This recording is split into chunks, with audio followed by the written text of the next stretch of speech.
السلام علیکم ورحمۃ اللہ وبرکاتہ۔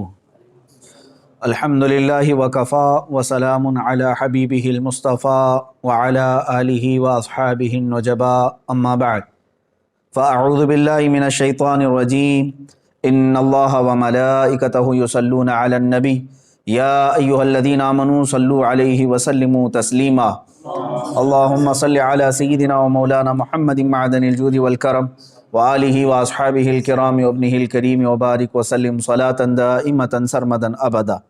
عزیزان گرامی وقار، رمضان المبارک کا مقدس مہینہ ہے اور حالیہ دنوں میں ہندوستان بھر میں جو حالات چل رہے ہیں اس سے ہر ایک مسلمان باخبر ہے، جانتا ہے۔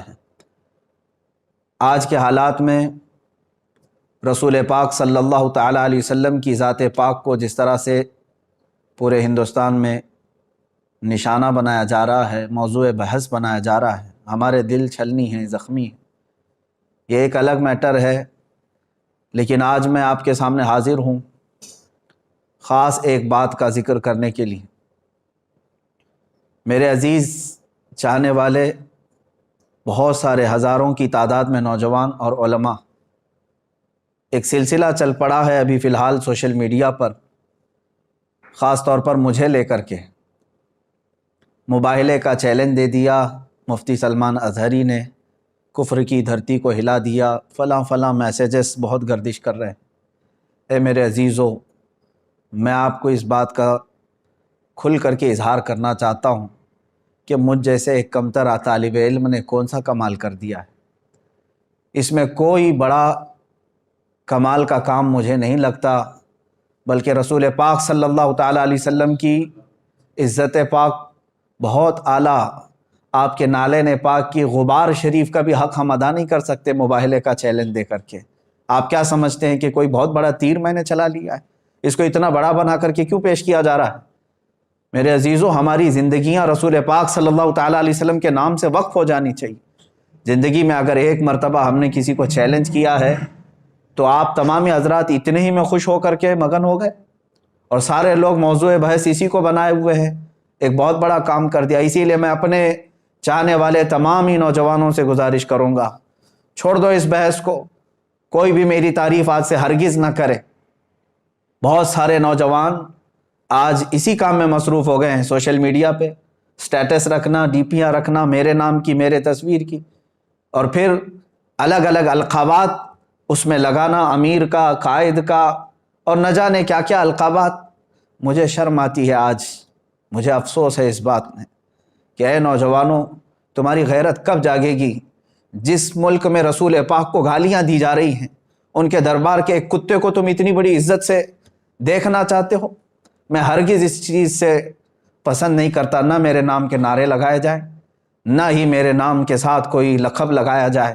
میں نے ہرگز ناموری کے لیے نہیں کیا ہے۔ اے نوجوانوں، میرے نام کو ہٹا دو، اور یہ سوشل میڈیا پر بحث بازی کرنا، میرے متعلق میری تعریف میں میری حمایت، جو تنقید کر رہے ہیں ان کو ہزاروں سلام، یقیناً میں تنقید کے قابل ہوں۔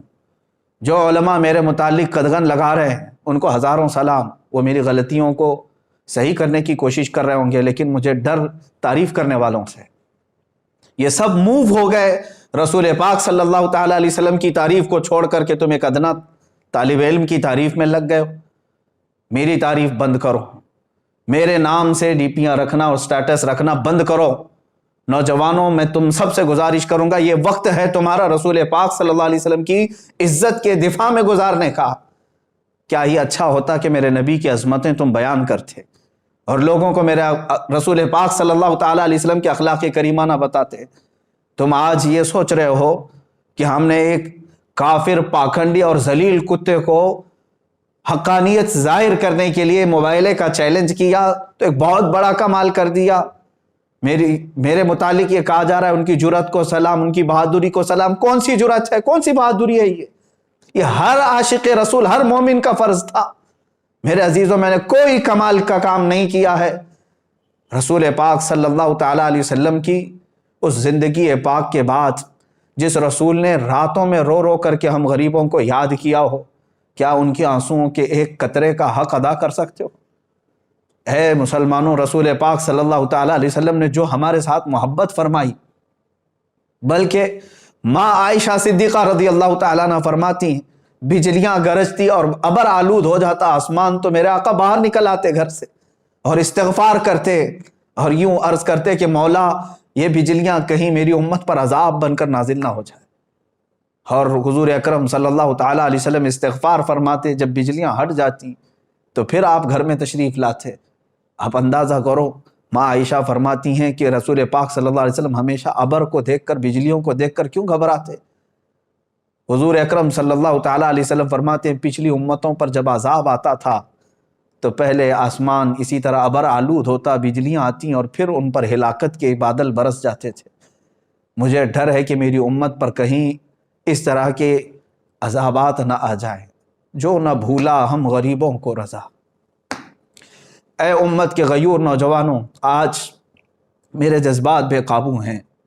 ہند کی اس سرزمین پر ہم چھوٹی چھوٹی سی باتوں کو لے کر کے یہیں پر تعریف کے پل باندھنے لگ گئے۔ رسول پاک صلی اللہ تعالیٰ علیہ وسلم کی امت سے جو محبت ہے اس کا ایک ذرہ بھی ہم ادا نہیں کر سکتے۔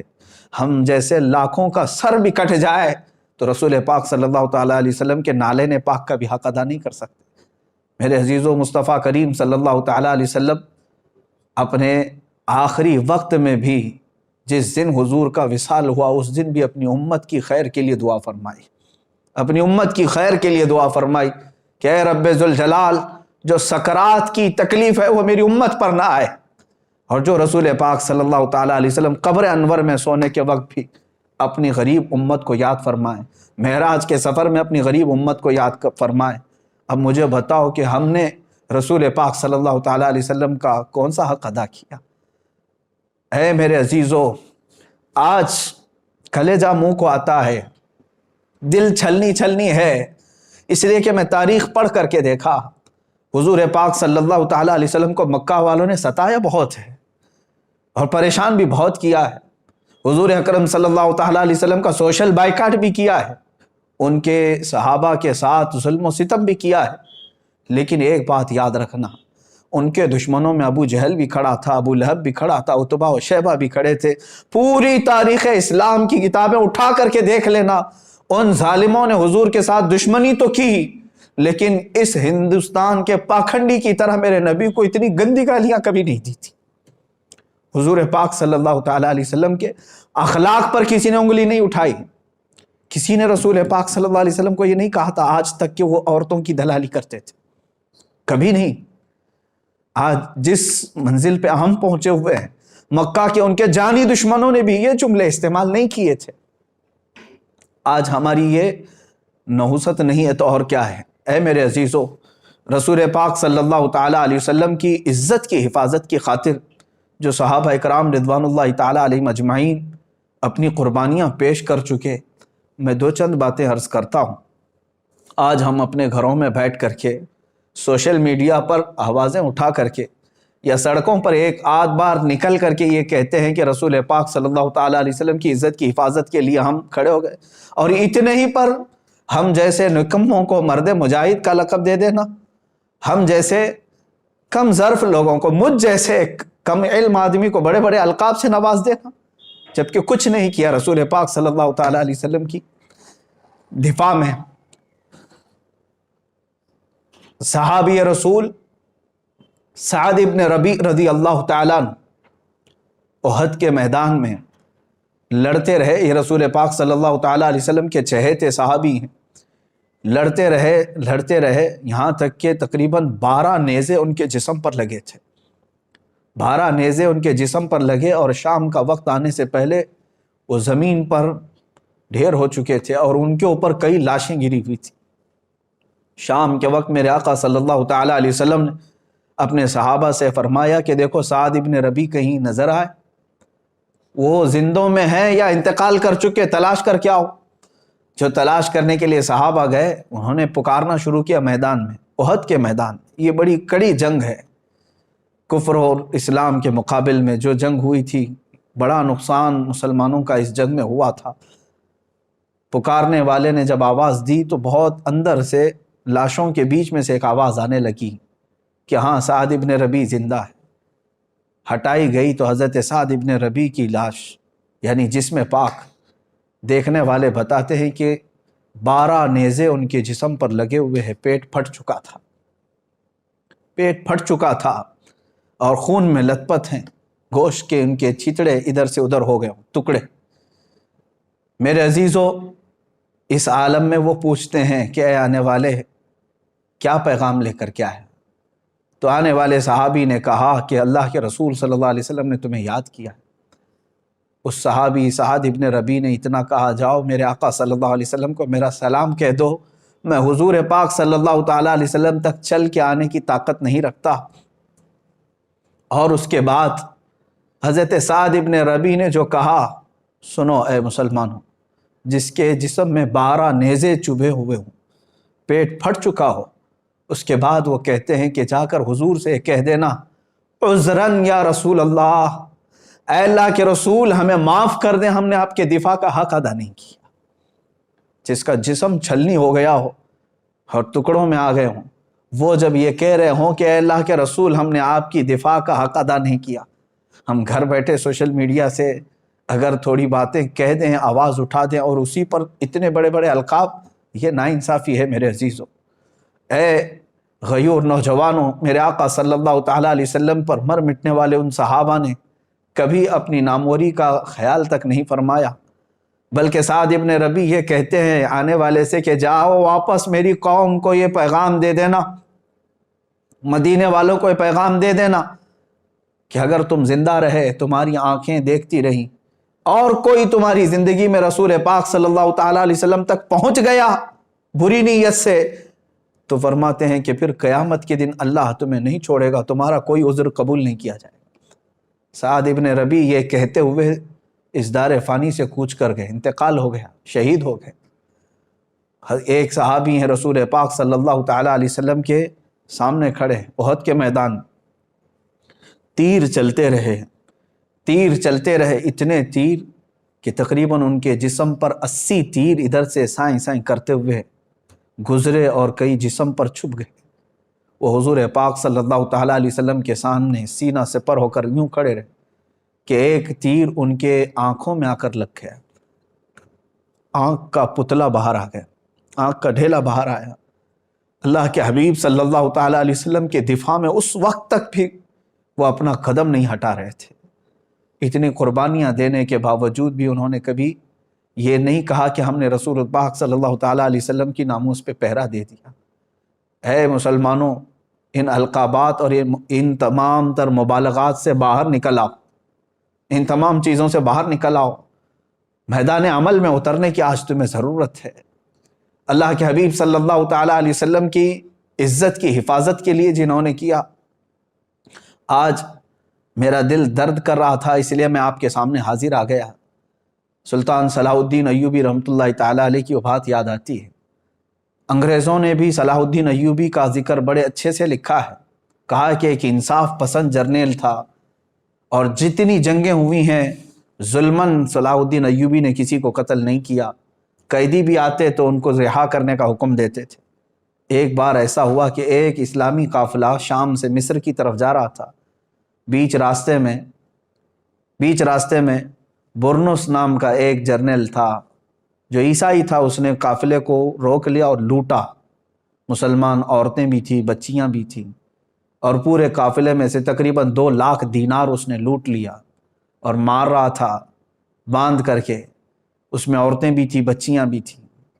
تو ان لوگوں نے رحم کے لیے کہا تو اس ظالم نے کیا کہا، کہاں ہے تمہارا محمد، اس کو بلاؤ، مدد کیوں نہیں کرنے آتا، معاذ اللہ، اتنا کہا تھا انہوں نے، ادعوہ محمد ینصرکم، تم بلاؤ اپنے اسی محمد کو، رسول پاک صلی اللہ علیہ وسلم کی مدد، کہ وہ تمہاری مدد کرے، تم بہت کہتے ہو نا رسول رسول، لیکن یہ واقعہ ہو گیا، لٹ گئے، اور کسی نے آ کر کے صلاح الدین ایوبی کو ذکر کر دیا۔ مصر میں ان کی جب خلافت تھی، صلاح الدین ایوبی اس زمانے میں بہت سخت بیمار تھے، بیماری کے عالم میں وہ تڑپ گئے اور کہا، اے اللہ، ایک آخری میں تیری بارگاہ میں منت مانگتا ہوں، مجھے شفا یابی دے دے، مجھے صحت یابی دے دے، اور پھر اس برنس کو میں بتاؤں کہ محمد صلی اللہ علیہ وسلم مدد کیسے کرتے ہیں۔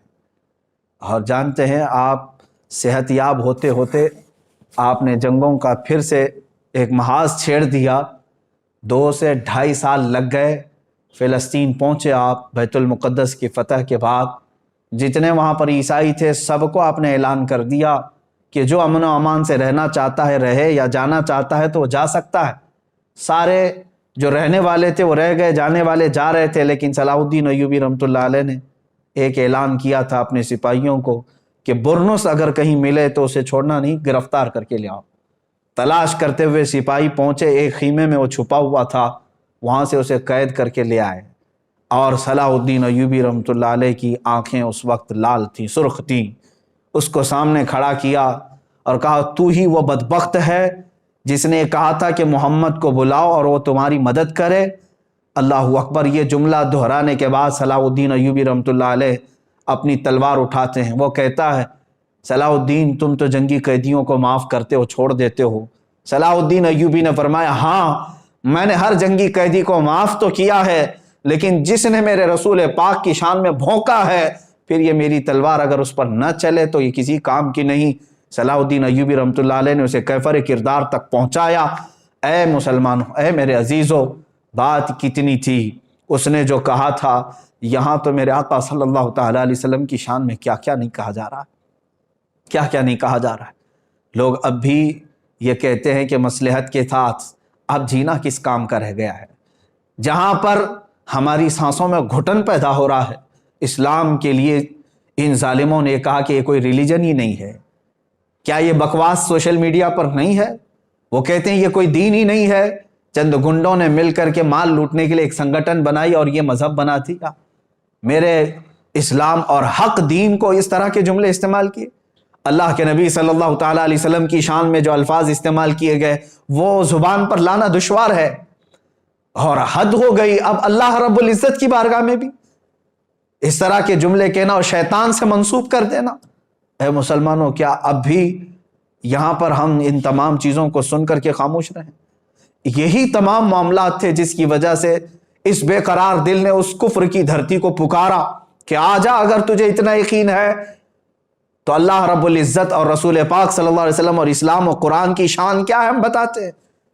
میرے عزیزوں، یہ موبائلے کا چیلنج ایک طرف تھا، اس کو چھوڑو میری طرف، مگر اب میں ان تمام علماء سے کہتا ہوں، یہاں پر بہت سارے علماء کرام ابھی سوشل میڈیا پر ایکٹیو ہو چکے ہیں۔ کس بارے میں؟ اسی بارے میں لے کر کے کہ مفتی سلمان اظہری نے مباہلے کا چیلنج دے دیا، بعض تنقید میں بعض تعریف میں ہے۔ میں تنقید کرنے والوں کو ایک جملہ بھی نہیں کہنا چاہتا، بہت محترم وہ علماء ہیں، مجھے کوئی غرض نہیں میری تنقید اور تعریف سے، لیکن تعریف کرنے والے علماء جس میں بہت سارے ہیں جنہوں نے مسلسل 2 دن سے اپنے اوقات لگا دیے ہیں، میں ان سب سے گزارش کروں گا، اے گروہ علماء، اللہ تبارک و تعالیٰ نے تمہیں علم کی امانت سپرد کی ہے۔ حد ہو گئی، مجھے تعریف کے جو لیٹر بھیجے جا رہے ہیں، آڈیو بھیجے جا رہے ہیں، میسیجز بھیجے جا رہے ہیں، میرا دماغ پکنے لگ گیا کہ یہ سارے لوگ مل کر کے جتنی میری تعریف پر لگ گئے، کاش رسول پاک صلی اللہ تعالیٰ علیہ وسلم کے لیے لگاتے تو انہیں بہت بڑا اجر ملتا۔ میں تو ایک سادہ سا آدمی تھا، آج ہے کل مر جاؤں گا، ہماری کوئی تاریخ نہیں ہے، ہماری اپنی کوئی حیثیت نہیں ہے، ہم نے جو کچھ بھی کیا ہے وہ صرف رسول پاک صلی اللہ تعالیٰ علیہ وسلم کی محبت کا ایک درد تھا۔ میرے عزیزو، اگر میں نہیں اٹھتا تو کوئی نہ کوئی ایک عام نوجوان بھی اٹھتا۔ اس میں ابھی مجھے بھیجی گئی ہے، کئی علماء ہیں، میں اب کتنوں کے نام ذکر کروں۔ مفتی گلفام صاحب نے ابھی ایک بیان نشر کیا، بار بار انہوں نے یہ اس میں تائید کا اظہار کیا کہ ہم کھڑے ہیں، مباہلے میں ہم آنے کو تیار ہیں۔ مفتی عالمگیر اشرف صاحب، مولانا طارق انور مصباحی صاحب، مفتی راحت علی صاحب، مفتی نثار احمد مصباحی صاحب، یہ تمام علماء، مولانا توصیف صاحب سنبھل سے، اور کئی جگہ کے بڑے بڑے علماء جو تنظیمیں چلاتے ہیں، کرناٹک سے، راجستھان سے، اور کئی خلفاء اور مشائخ، میں ان سب سے گزارش کروں گا، اے گروہ علماء، اللہ نے آپ کو قلم کی اور زبان کی جولانیت عطا کی۔ میں دیکھتا ہوں یہ میرے محترم علماء جب لکھتے ہیں، اس میں بہت اچھی تحریریں ہیں ان کی، لیکن میرے دفاع کے لیے اپنے قلم کو استعمال کرنا بند کر دو۔ جو تنقید کر رہے ہیں وہ ٹھیک ہے، لیکن تعریف کرنے والے علماء، میری ایک عاجزانہ اپیل ہے آپ سب سے، عاجزانہ اپیل ہے، میں کوئی دکھاوے کے لیے بات نہیں کر رہا ہوں، قلم اٹھاؤ، اسلام پر جتنے حملے یہ پاکھنڈی کر رہے ہیں ان کا منہ توڑ جواب دو۔ اللہ نے تمہیں قلم کی برکت عطا کی ہے، زبان کی اللہ نے جولانیت عطا کی ہے، اٹھاؤ تقابل ادیان کو دیکھو آپ۔ اور آریہ سماج کے پنڈتوں نے جتنے اعتراضات کیے تھے ان اعتراضات کے جواب علماء حق نے، علماء ربانیین نے دیے۔ اے علماء، آج کام تمہارا اس کے لیے ہے، اللہ نے تمہیں چنا ہے، آپ ہٹا دو اس سلمان اظہری کے نام کو، ہٹا دو اس کو، موضوع سخن ختم کر دو۔ میں تعریف کرنے والے ان تمام علماء کی قدر ضرور کروں گا، محبت ضرور ہے۔ یہ جتنے میسیجز کر رہے ہیں، آڈیو بھیج رہے ہیں یا تحریریں بھیج رہے ہیں، یہ تمام کی ضرورت قطعاً نہیں ہے، قطعاً نہیں ہے۔ میں سب سے کہتا ہوں کہ لگ جاؤ دین اسلام کی حمایت کے لیے اور رسول پاک صلی اللہ تعالیٰ علیہ وسلم کی عظمت و شان بیان کرنے کے لیے۔ آپ لکھو، دوسری زبانوں میں اسے ٹرانسلیٹ کیا جائے، ہندوؤں کو بھی بتایا جائے کہ اس پاکھنڈی نے جس غلیظ انداز میں اعتراضات کیے یہ جھوٹا ہے اور دنیا کا سب سے بڑا جھوٹا ہے۔ اسلام کے متعلق اور قرآن کو جس طرح دہشت گردی سے جوڑنے کی کوشش کی جا رہی، اس پر کام کریں آپ سب مل کر کے۔ جو خطبہ ہیں وہ آپ میرے دفاع میں نہ آئے، آپ دفاع ناموس رسالت کے لیے اپنا وقت قربان کریں، رسول پاک صلی اللہ تعالیٰ علیہ وسلم کے لیے۔ اور ہر کوئی اب یہ مباہلے کے چیلنج دینے کے لیے اس کی ضرورت نہیں رہ گئی۔ میں پوچھتا ہوں اے نوجوانوں، اے مسلمانوں، آپ کا دل یہ کہتا ہے؟ ذرا ضمیر پر ہاتھ رکھ کر کے، دل پر ہاتھ رکھ کر کے یہ سوچو، وہ خبیث مردود ملعون جو بھونکتا ہے رسول پاک صلی اللہ تعالیٰ علیہ وسلم کی شان میں، اور جانوروں کا پیشاب پینے والا اور بلاತ್ಕಾری میں جیل جانے والا، کیا اس کی حیثیت ہے کہ وہ مباہلہ کرے؟ کیا آپ کو ذرا برابر لگتا ہے؟ بہرحال یہ اسلام کی حقانیت کو ظاہر کرنے کے لیے جو کہہ دیا تھا وہ ہے، انشاءاللہ وہ برقرار رہے گا، لیکن آپ اپنا وقت اس بارے میں نہ لگاؤ، میری حمایت میں، میری تائید میں۔ ہاں دعا ضرور کریں، میں دعاؤں کا محتاج ضرور ہوں، دعاؤں کا محتاج ضرور ہوں۔ اور سچ بات میں بتاؤں، حقیقت میں میرے عزیزو، ہم نے ایک کتے کے برابر بھی کام نہیں کیا ہے ابھی۔ بڑی بات نہیں کہہ رہا ہوں، اس لیے کہ تاتاریوں نے بغداد پر حملہ کیا تھا تو تاتاری بادشاہ نے ایک بار علماء حق کو زنجیروں میں باندھ کر کے اپنے دربار میں الٹا لٹایا اور ایک عیسائی پادری کو بلا کر کے کہا کہ ان کے نبی کی شان میں جتنی بری باتیں ہو سکتی ہیں مغلظات بکو ان کے سامنے، یہی ان کو سزا ہے، ان کے لیے دردناک سزا ہے۔ جن کے زنجیروں میں ہاتھ بندھے ہوئے ہیں وہ لیٹے ہوئے ہیں دربار میں، بڑے مجمع کے ساتھ سپاہی بھی موجود ہیں۔ بادشاہ کا اس دربار میں کتا تھا جو زنجیر سے بندھا رہتا تھا، سونے کی زنجیر سے۔ میرے عزیز و تاریخ کی کتابوں میں اٹھاؤ، بڑے معتمد اور مستند علماء اسلام نے اس کو نقل فرمایا ہے۔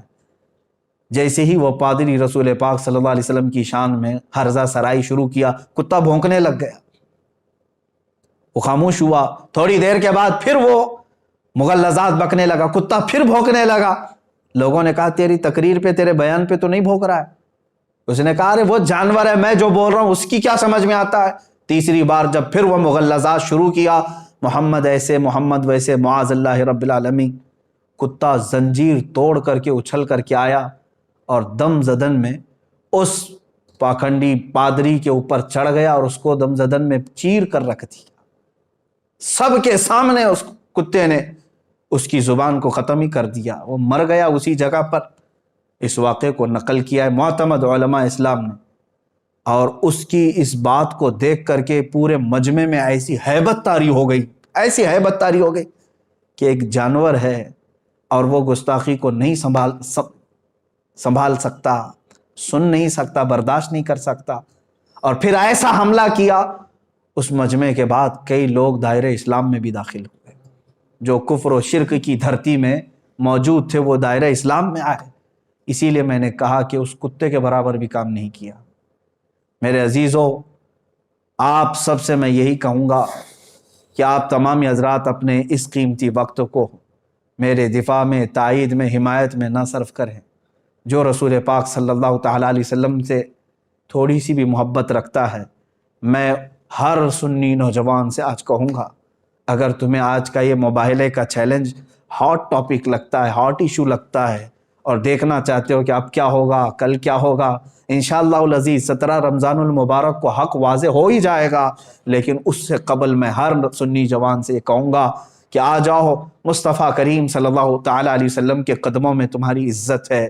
تم نے پوری زندگی بھر نہ جانے کتنے غلامیوں کے پٹے اپنے گلے میں ڈال رکھے ہیں، تم اپنے گلوں سے ان زنجیروں کو توڑ کر کے آ نہیں پا رہے ہو۔ کتا تو سونے کی زنجیر بھی توڑ کر کے آ گیا تھا، اب ہمارے پاس جو غلامی کی زنجیریں ہیں وہ فیشن پرستی کی زنجیریں ہیں، مصلحت پسندی کی زنجیریں ہیں، گناہوں کی لت جو پڑی ہے یہ زنجیریں ہیں، بزدلانہ زنجیریں تمہارے گلوں میں پڑی ہوئی ہے، توڑ کر کے آ جاؤ۔ کون کہتا ہے کہ رسول پاک صلی اللہ تعالیٰ علیہ وسلم کا چہرہ خراب تھا؟ تمہیں یقین نہیں ہے؟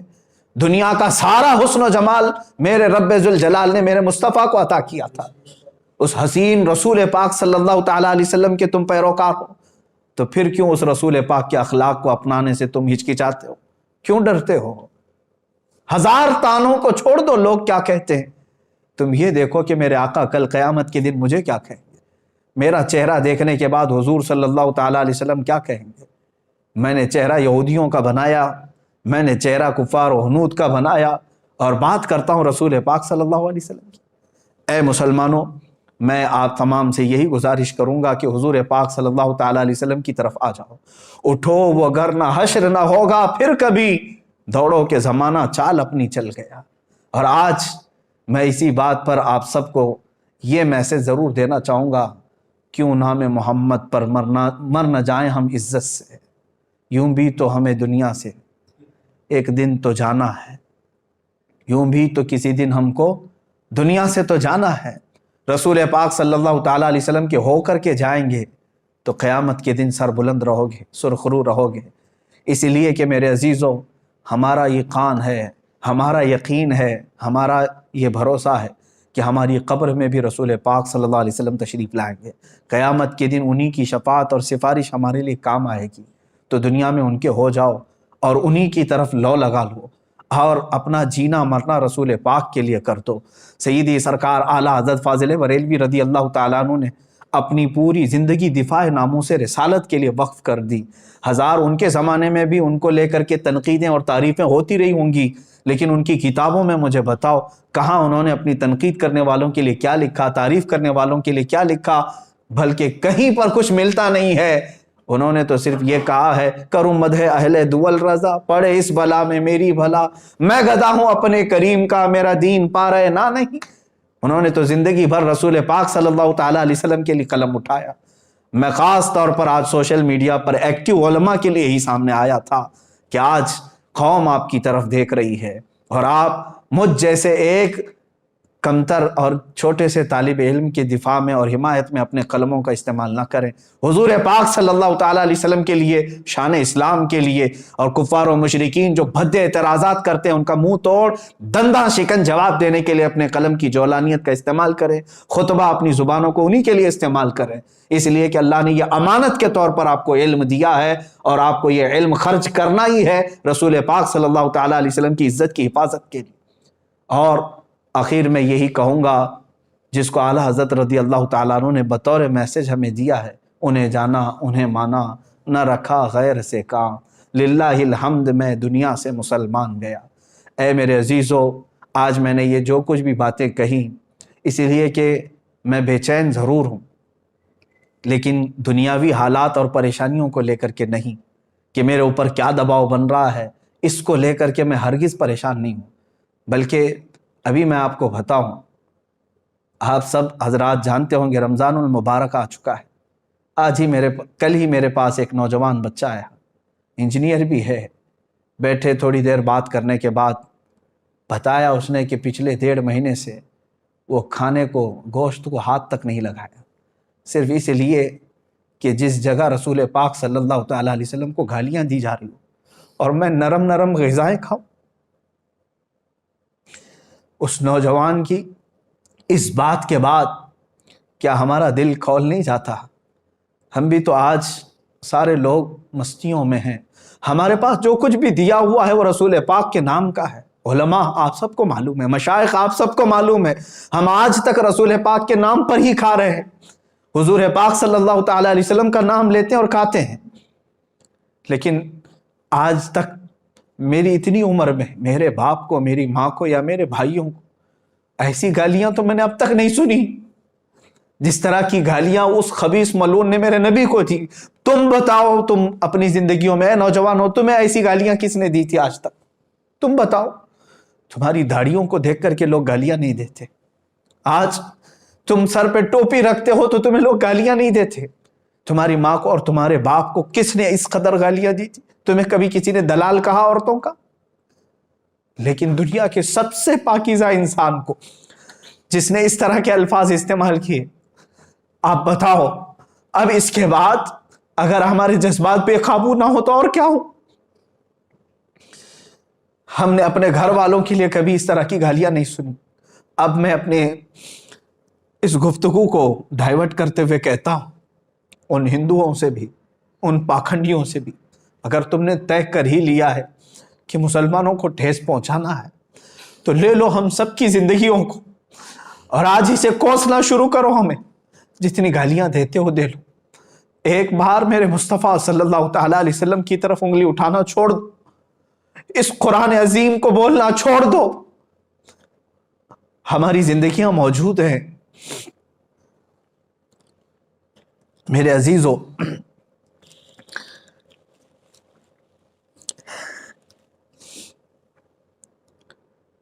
آج رمضان المبارک کی اس شب میں تعریف کے لیے نہیں عرض کرتا، روزانہ ہر رات مدینہ طیبہ سے میرے شاگرد ہیں، بچے ہیں، ایک میرا مخلص شاگرد ہے، وہاں سے فون لگاتا ہے بارگاہ مصطفیٰ میں اور گنبد خضرا کے نیچے سے ویب کانفرنسنگ کے ذریعے سے دیکھ لیتا ہوں، دل کو ٹھنڈک ہوتی ہے۔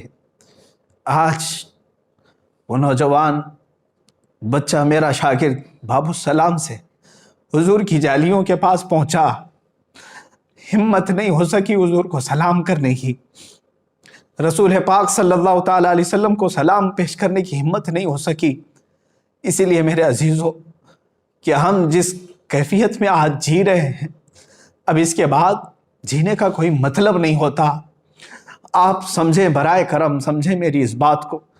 یقیناً میں جذبات میں بہت کچھ کہہ رہا ہوں، لیکن اے سنی مسلمانوں بیدار ہو جاؤ، آج اپنے اتحاد کو قائم کرو، صرف نام رسول پر علماء بیان بازیاں بند کریں اور میرے مصطفیٰ کے نام پر ایک بار جمع ہو جاؤ، اور رسول پاک صلی اللہ تعالیٰ علیہ وسلم کی مدد ضرور آئے گی۔ ہم دنیا سے جانے سے پہلے اتنا چہرہ تو بنا لیں کہ حضور پاک صلی اللہ تعالیٰ علیہ وسلم کو دکھا سکے، حضور پاک کی بارگاہ میں حاضر ہونے جیسی تھوڑی سی شکل تو بنا سکے۔ اس لیے اب اس کے بعد مجھے کچھ فرق نہیں پڑتا کہ مجھے حکام وقت قید کریں یا سولی پر چڑھائیں یا ختم کر دیں، اس لیے کہ ہم جیسوں کے ساتھ اب ہونا یہی چاہیے تھا کہ جو رسول پاک صلی اللہ تعالیٰ علیہ وسلم کو گندی گالیاں سن کر کے مزے سے کھاتے پیتے اور سوتے ہیں، عذاب آ جانا چاہیے تھا۔ پھر بھی میرے آقا کی رحمت کاملہ ہے کہ وہ اب بھی اپنی امت کو درد اور تکلیف میں دیکھنا گوارا نہیں کرتے۔ قرآن نے ان کے متعلق ہی کہا ہے، عزیز علیہ ما عنتم، حضور فرماتے ہیں تمہارے قدموں میں کانٹا بھی چبھ جائے تو مجھے یہ برداشت نہیں ہوتا۔ رسول پاک صلی اللہ تعالیٰ علیہ وسلم کو ہمارے قدموں میں چبھنے والا کانٹا گوارا نہیں، اور ہم آج اپنے کانوں سے حضور کے لیے گندی گالیاں سن کر گوارا کیسے کر سکتے؟ بس میں کہنے کی طاقت میں نہیں ہوں، اخیر میں اتنا کہوں گا، عذراً یا رسول اللہ، اے اللہ کے نبی، ہم نکموں کو معاف فرمائیں، بد ہیں تو آپ کے، بھلے ہیں تو آپ کے، ٹکڑوں پہ پلے یہی کہ رخ کدھر کریں۔ یا رسول اللہ، آپ ہی کی تو شان ہے، گندے نکمے کمی، مہنگے ہیں کوڑی کے تین، کون ہمیں پالتا؟ تم پہ کروڑوں درود کر کے تمہارے گناہ مانگے تمہاری پناہ، تم کہو دامن میں آ، تم پہ کروڑوں درود۔ اے رسول مختار صلی اللہ تعالیٰ علیہ وسلم، ہند کے ان ہم جیسے بزدل مسلمانوں کو معاف فرما دے اور قوت حیدری عطا فرمائے، علماء کی زبان میں اے اللہ کے نبی طاقت و قوت عطا فرمائے، جوانوں کو بازو میں طاقت و قوت عطا فرمائے، ہم جئیں تو سر بلند کر کے جئیں اور آپ کی شان میں گالیاں سن کر کے نہ جئیں۔ اے رسول پاک مدد کی بھیک ہے، مدد کی بھیک، اے خاصان رسول وقت مدد ہے، امت پہ تیرے وقت عجب آ کے پڑا ہے۔ وآخر دعوانا الحمدللہ رب العالمین۔